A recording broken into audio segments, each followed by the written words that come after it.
100 years, three competing visions have battled for the soul of humanity. Capitalism, socialism, communism. Each promises prosperity. Each claims justice.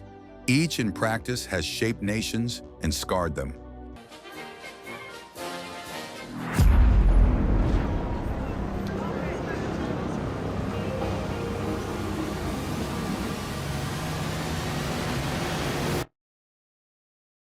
Tonight, we go beyond slogans and ideology. We investigate how these systems emerged, how they work, and how they continue to define the conflicts and hopes of our world.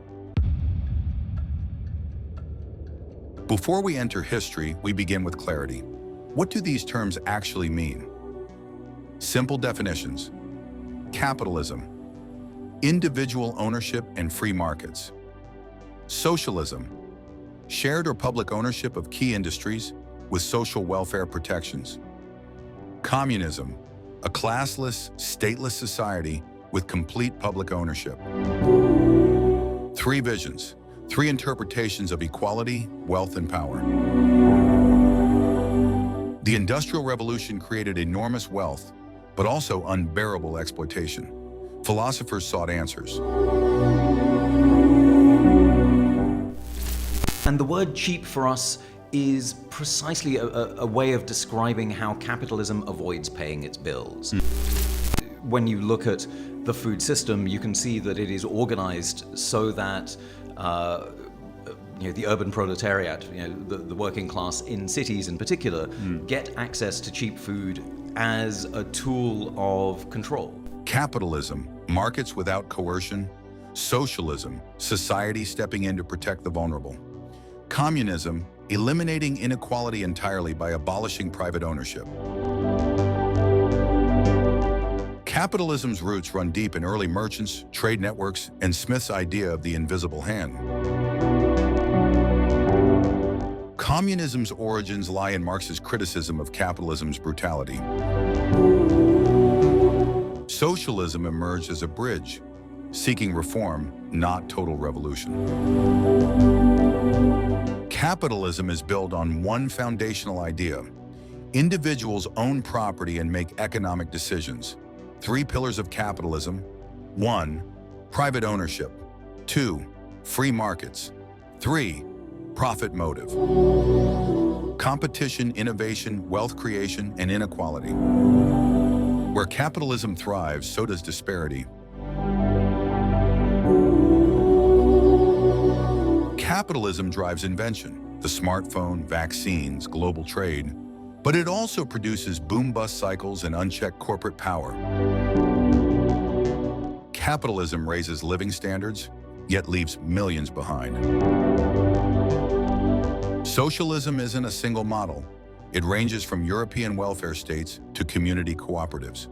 Socialism in practice: public health care, free or low-cost education, strong labor protections, taxes funding social programs. Unlike communism, socialism allows private business, but the state plays referee to reduce inequality. Supporters say socialism builds fairness, dignity, and economic stability. Critics argue it leads to inefficiency, high taxes, and dependence on the state.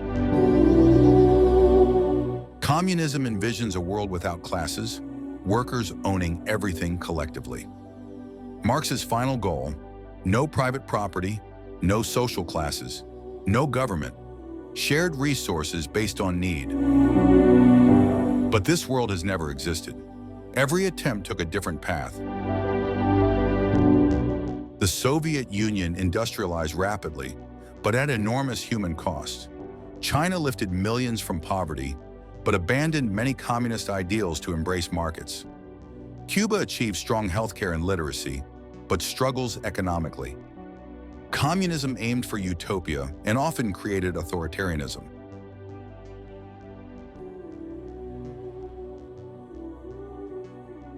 Where capitalism prioritizes freedom, communism prioritizes control. Where socialism seeks balance, communism demands uniformity. Behind theories lie real lives, families working, earning, struggling.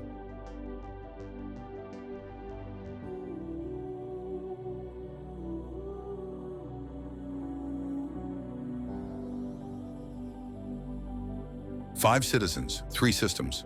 1 shared desire, dignity.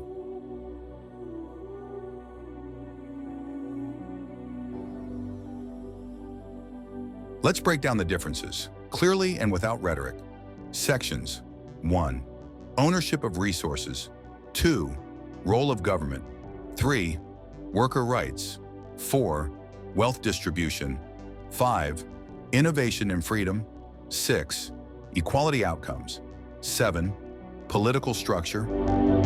Each system solves some problems and creates others. The United States is not pure capitalism. It's a mix, a market-driven economy with elements of socialism. Social security, Medicare, public schools, private markets dominating most sectors. In Scandinavia, socialism does not mean government owns everything. It means market wealth funds generous social programs. Communist nations differ dramatically. China mixes state control with aggressive capitalism. Cuba maintains strong social services but tight political control. Young voters increasingly lean toward socialism. Others defend capitalism fiercely. Some believe communism could still work if done correctly. The debate is not abstract, it's personal.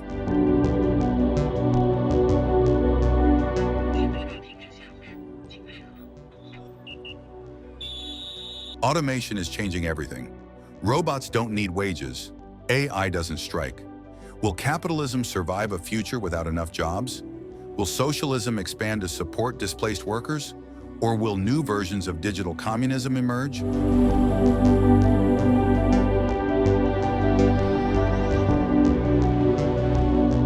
No country today is purely capitalist, socialist, or communist.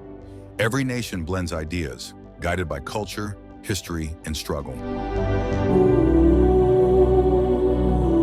3 systems, countless interpretations. Capitalism creates wealth. Socialism redistributes security.